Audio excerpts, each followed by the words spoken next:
Welcome to Not Milk Never Milk. Subscribe if you're lactose intolerant. You start by confirming iOS version and freeing home screen space so widgets can fit. Once ready, long press an empty area until icons jiggle and you enter edit mode. Make sure to tap the plus button at the top left to open the widget gallery.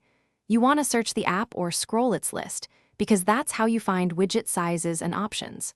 While you do this, notice the preview pane. It shows how different sizes will appear on your screen. Now focus on size and configuration. Swipe through small, medium, and large options while watching the live preview so you pick one that fits visually. Once you find the size you want, tap Add Widget and it appears on the home screen. Then drag it into place, aligning with app icons or other widgets.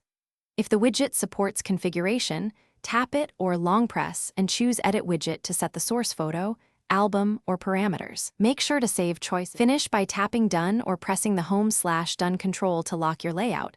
Now you can view the widget picture on your home screen. If you want multiple images, create a stack or smart stack and add more photo widgets to cycle automatically. Once done, make sure Photos permissions are granted to the widget app and that the album contains compatible images.